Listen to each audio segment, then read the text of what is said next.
नमस्कार। इस वीडियो में हम लोग चर्चा करेंगे नए समास के प्रकार का बहुव्रीहि।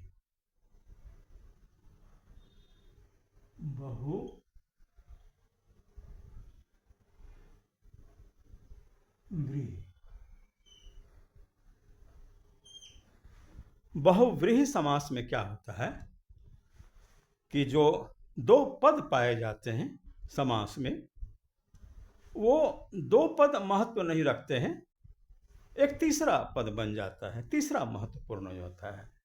जैसे देखिए, विषधर,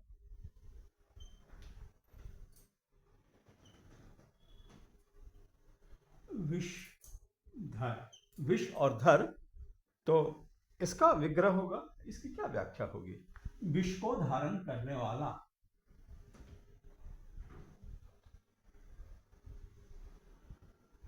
विष को धारण करने वाला। विष को धारण करने वाला एक बिच्छू हो सकता है, एक विषैला सांप हो सकता है, लेकिन यहां पर आता है शंकर।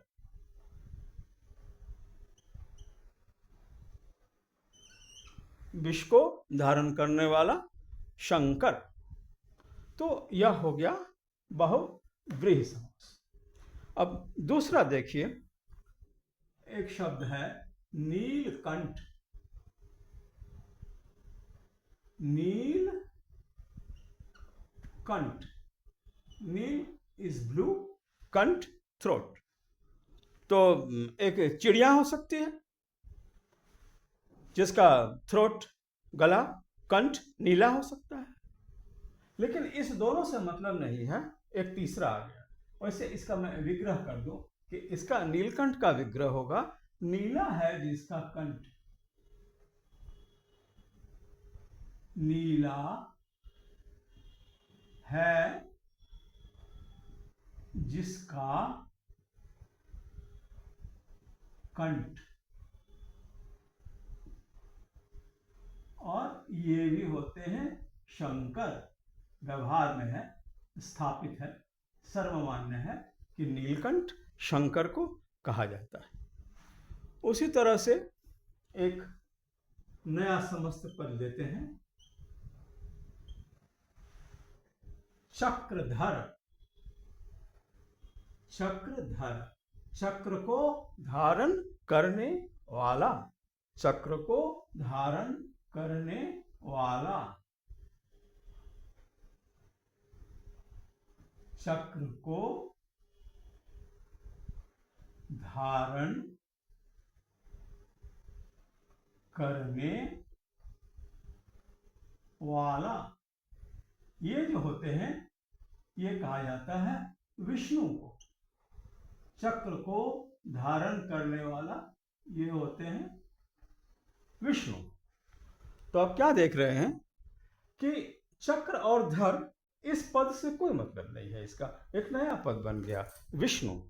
उसी तरह से एक शब्द लीजिए, लंबोदर। लंबा है जिसका उदर, whose belly is big, fat। लंबा है जिनका उदर, लंबा है जिनका उदर, पेट जिनका बड़ा है, तो ये कहलाते हैं गणेश जी। ये तीसरा पद हो गया। अब देखिए कि ये लंबा और उदर, ये खत्म हो गया और एक नए पद की सृष्टि हो गई। ऐसा बहुव्रीहि समास में होता है। उसी तरह से यहां पर लीजिए, षडानन। षड, छह, षडानन, आनन कहते हैं सिर को, षडानन। षडानन का विग्रह होगा, छह है षड, षड यानी छह, छह है जिनके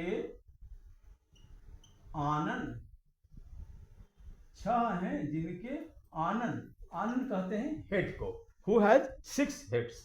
ये हो गए कार्तिकेय, ये हो गए कार्तिक जी, कार्तिकेय। तो क्या देख रहे हैं कि यहां पर जो पद है उसका मतलब नहीं रहता है और फिर एक नया पद, नए पद की सृष्टि हो जाती है। तो ऐसे जो प्रयोग होते हैं और विग्रह के बाद जो एक नया पद आ जाता है वो कहलाता है बहुव्रीहि समास। यह बहुव्रीहि समास है। अब मैं और उदाहरण दे रहा हूं। पद्मासन, पद्म कहते हैं कमल को, पद्मासन। अब इसका विग्रह क्या होगा? कमल है जिनका आसन, पद्म, पद्म कमल। कमल है जिनका आसन, कमल है जिनका आसन। ये कहा जाता है सरस्वती को। सरस्वती जी कमल पर बैठती हैं, कमल पर विराजती हैं। तो ये बहुव्रीहि समास हो गया, सरस्वती। अगला उदाहरण देखिए, तिरंगा। बहुत विख्यात है ये, हम लोग के दिल में बसा है तिरंगा। अब है तो लिखा हुआ तिरंगा, 3 और रंगा 2 पद हैं, लेकिन सर्वमान्य है, बिल्कुल सभी लोग इसी का प्रयोग करेंगे। अब तिरंगा का विग्रह होगा 3 रंगों वाला, 3 रंगों वाला। ये हो गया राष्ट्रध्वज।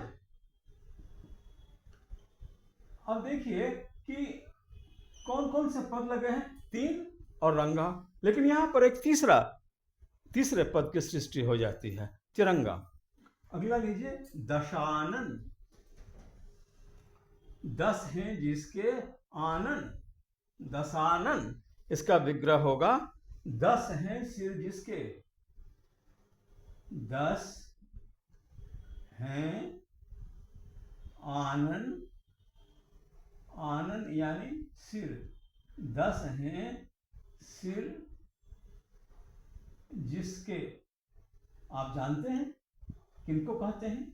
ये हैं रावण, रावण को कहते हैं दशानन। तो यहां 10 है, सिर है, आनन है और एक तीसरा पद बन गया रावण। तो ऐसी सृष्टि बहुव्रीहि समास में होती है। उसी तरह से एक और उदाहरण मैं दे रहा हूं, मृत्युंजय। मृत्यु पर जय प्राप्त करने वाला। इसका विग्रह होगा मृत्यु को जीतने वाला। और ये मृत्युंजय जो है मृत्यु को जीतने वाला सर्वमान्य है। ये कहते हैं किसको? शंकर जी को। शंकर जी को ही मृत्युंजय भी बोलते हैं।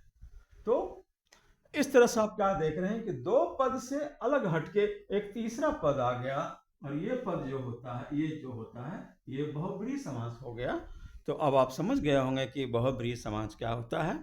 तो आप व्याकरण की किताब पलटिए, उसमें सूची देखिए कि बहुव्रीहि समास के कितने शब्द दिए गए हैं, उसका विग्रह कीजिए और समझिए कि 2 पद के बाद जो तीसरा बनता है वो बहुव्रीहि होता है। और आप व्याकरण सीखते रहिए, लाइक कीजिए, कमेंट्स कीजिए और अगले वीडियो का इंतजार कीजिए। देवेश कुमार घोष का नमस्कार।